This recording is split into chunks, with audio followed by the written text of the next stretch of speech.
Captain of the West Indies and, of course, our player of the match, Kraigg Brathwaite, to come up and have a word. Kraigg, that is a monumental effort of batting. Let's talk about you first, but I'm sure that the fans here would like to show their appreciation for your efforts in this game. Very, very well played. Talk us through it. How are you feeling? How is the brain? Yeah, feeling quite good. I thought obviously England played well, they batted well. I just want to thank, all the West Indies supporters for coming out. Obviously, the English had a lot of supporters, but, I want to thank, all the West Indies fans for coming out. But, I enjoyed it. Obviously, the pitch at times, with the harder ball was difficult. But, just decided I would stick to, my plans, which was just to play as straight and as late as possible. The pitches have given both sets of bowling attacks real problems in trying to take 20 wickets.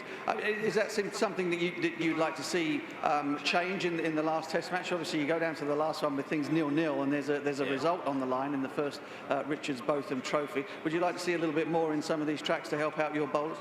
Yeah, of course. Obviously, we'd like to see something in for the Pacers, but in saying that, I thought we put in a very big effort. But obviously, we want a result in the last Test. Obviously going our way. Hopefully.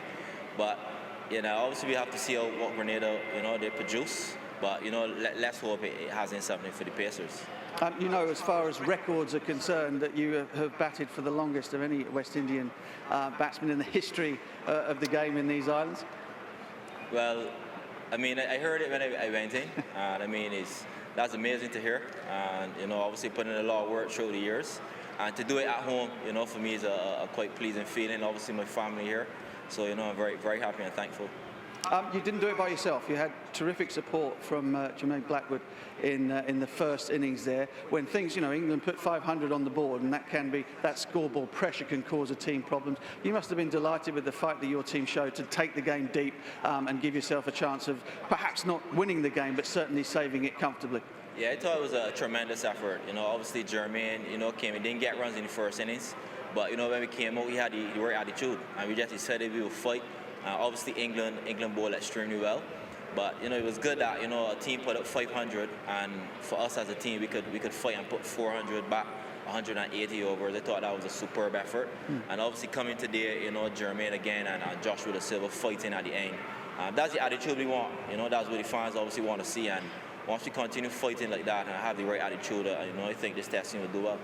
I heard you speaking with Ian Bishop before the series about wanting to see that fight and the pride and the badge and becoming a difficult team to beat. Do you feel you've gone a long way towards doing that, and that there is more? You can come out and play a slightly more expansive brand of cricket in perhaps the last Test match?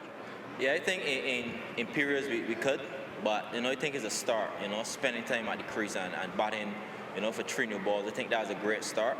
And it is for us to just learn as quick as possible on the job and, improve, at different periods of the game, strike work and stuff.